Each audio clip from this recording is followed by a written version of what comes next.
Hai teman-teman, gue Fadli. Selamat datang di podcast gue kali ini. Podcastnya seorang Fadli. Selain menjadi seorang social media designer, gue makin penasaran untuk lanjut menjadi seorang personal blogger. Gue pengen share banyak hal yang mungkin aja menarik dan bermanfaat bagi teman-teman yang udah mau dengerin podcastnya seorang Fadli.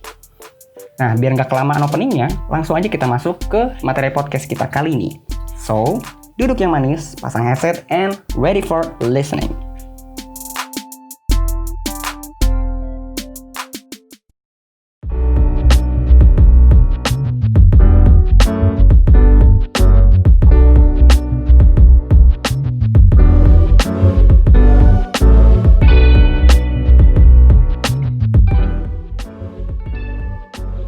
Pengalaman pribadi gue 4 tahun berturut-turut jadi ketua kelas, belum lagi ketua kelompok, ketua basket, ketua organisasi, sampai jadi leader divisi di kantor.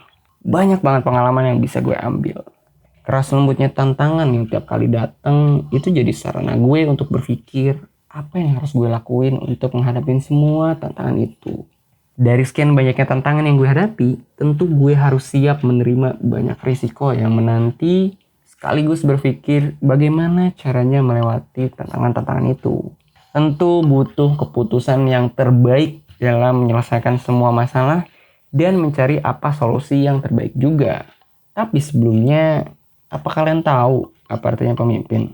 Nah, kalau dari yang gue rangkum, pemimpin itu adalah pribadi atau sosok yang memiliki kecakapan atau kelebihan dalam suatu bidang tertentu. Sehingga seorang pemimpin itu mampu mempengaruhi orang lain untuk melakukan aktivitas dan mencapai tujuan bersama.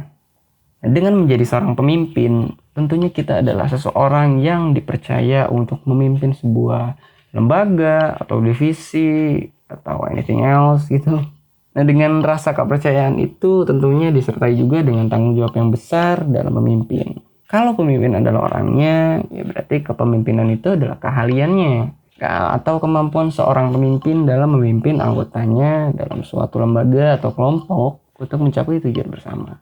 Nah, kalau kita mau jadi pemimpin, kita harus bisa jadi role yang baik. Yap, jadilah cermin yang baik, karena apabila kita menunjukkan contoh yang baik ke anggota kita, mereka akan bersikap sesuai dengan apa yang udah mereka lihat. Mulai segala sesuatu itu dari diri kita dulu.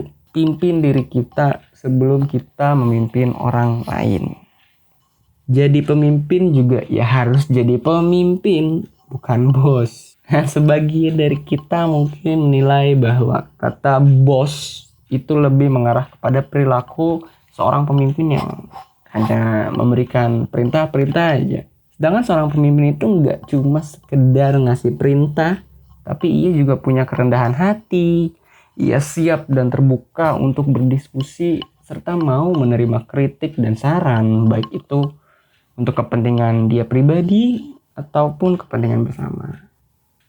Nah, di sini gue mau share poin apa aja yang udah gue lakuin ketika gue jadi seorang pemimpin. Yang pertama, gak usah berlebihan dalam berbicara atau bertindak. Ya, kalau bisa kita apa adanya aja. Kita jujur, supaya masalah-masalah yang datang itu nggak terlalu banyak nantinya. Terus poin yang kedua, kita harus setia. Nah, setia di sini maksudnya kita harus punya waktu untuk menetap dan tinggal. Karena biasanya kalau kita memimpin organisasi atau komunitas gitu ya contoh, kan pasti punya jangka waktu. Jangka waktu itu kita manfaatkan dengan baik bareng anggota-anggota kita. Gimana caranya kita mencapai tujuan-tujuan yang udah kita rangkum, yang udah kita diskusin bareng-bareng, pakai waktu itu dengan sebaik mungkin. Nah, yang ketiga itu peduli terhadap anggota tanpa pilih kasih. Ya, namanya pemimpin pasti punya anggota dan kalau bisa anggotanya diperhatiin ya. Kita harus peduli sama mereka, jangan sampai mereka ngerasa gak enak sama kita, akhirnya mereka pergi ninggalin kita. Kalau bisa kita harus rangkul terus bareng-bareng supaya kita bisa senang bareng-bareng juga. Poin yang keempat itu ialah tepat dalam mengambil keputusan. Mau cepat atau lambat, yang penting tepat. Ya. Next, poin yang kelima itu menjadi seorang pemimpin itu kita harus punya visi misi.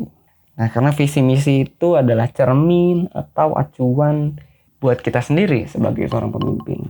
Dengan ada visi misi kita jadi tahu jelas apa tujuan kita, jadi terarah gitu ya dalam mencapai tujuan. Itu memudahkan kita gitu.